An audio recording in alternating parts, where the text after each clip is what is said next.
So the Port Authority continues the work that they're doing now with the parties that are going to be appointed. The salvors, there's something called a P&I club, which is the sort of insurance entity that takes over where there are accidents involving members of the club, and this is how you deal with issues of how to pay for the liabilities that arise, etc. And all of those discussions are ongoing at the same time and in parallel to the logistics discussions ongoing to determine how best to deal with what is now formally known as the salvage of the OS-35, that in some instances may be described as a wreck under our law, although it is hopeful, we're all hopeful, that we will be able to refloat her and bring her back alongside in order that she may be able to be repaired, etc. That work is being dealt with on the basis of the following priorities. First of all, safety of life, of course. We have 24 souls aboard the vessel. The vessel is still running its engines, which means that they can continue to live and work aboard the vessel. They're an important part of helping us to recover the vessel and deal with the issues that relate to the fuel, etc. Second key priority is pollution and the prevention of pollution, ensuring that we deal with the fuel that is aboard the vessel. And remember, this vessel is not carrying fuel as a cargo. It's got fuel for itself and its engines, that we deal with that fuel in a way that minimizes the risk of pollution in the event that the incident were to get more serious and the vessel were to break up. We don't want that fuel coming onto our beaches or onto our coastline. So is there a plan for the vessel now? Has it been decided to remove the fuel? The process of planning is a continuing process, and we want it to be a collaborative process between the Port Authority and the salvors and the P&I Club. This is the best possible approach for Gibraltar and indeed for the owners of the vessel and for the crew of the vessel. And so I expect that we will be able to make decisions and start to take action during the next 24 to 48 hours so that the actions that we take are well thought out, the execution is well thought out, and there isn't any risk that we start an operation that we find we cannot continue. Well, talking of pollution and the environment, GBC understands there's actually some oil around the vessel. So one of the things that we have been able to determine is that there's been an element of what we call sheening on the sea. That sheening is not from the 500 tons of fuel aboard the vessel. Remember, it's got diesel oil, it's got heavy fuel oil, and it's got lubes on board.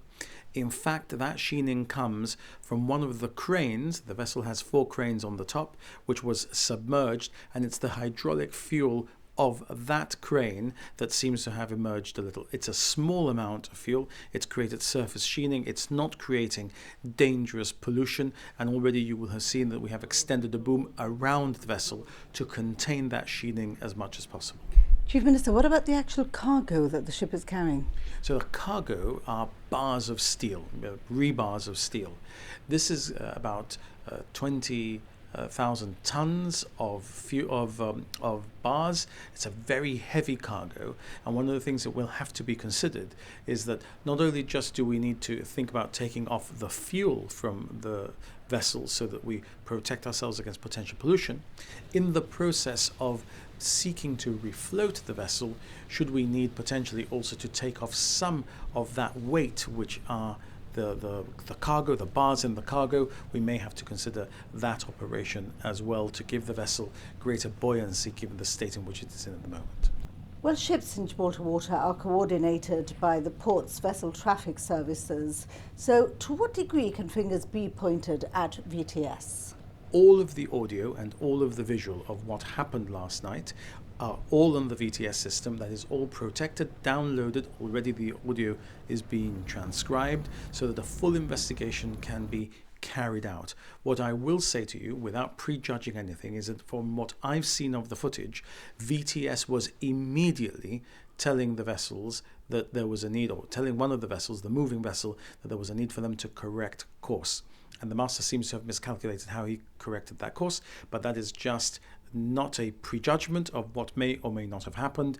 It's just from what I have seen myself of the playback of the VTS, and I think we have to allow the investigation to run its course completely, but I think it would be very unfair to point any fingers at anyone, in particular to point fingers at VTS, who from what I've seen are not the entity that is likely to be found to have acted improperly in this case. If any entity is found to have acted improperly in this case, we have to keep all our views entirely undetermined at this stage, and we mustn't prejudice any of the parties in this context.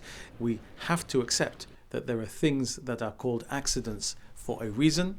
There are things which are called accidents which could have been prevented, and we may be able to analyze that they should have been prevented. And indeed, it may be that there is a negligent action involved in bringing about an accident. We have to identify that negligent action, and we have to ensure that liability follows the event in the event of such a negligent act.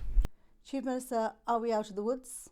Not yet. I think the reality is that we are lucky that the weather seems to be holding and that it's a southwesterly. We therefore have a window. We have to take that window in order to protect ourselves as much as possible from the risk of pollution.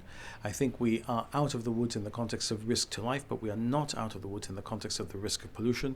There are events which could occur. The weather could turn unexpectedly. The flexing of the hull could be something that leads to a breakup of the vessel. We need to ensure that we are acting by ensuring that the actions that we're taking are calculated, literally calculated with the physics of how the hull will react to the removal of weight, how the tides will affect it, the removal of the steel weight, etc. So we are not out of the woods. This is a very complex operation. I am full of praise for the people in the Port Authority and the sister agencies that are working with the Port Authority to enable us to deliver against this very demanding challenge that we are now facing on the east side of the rock.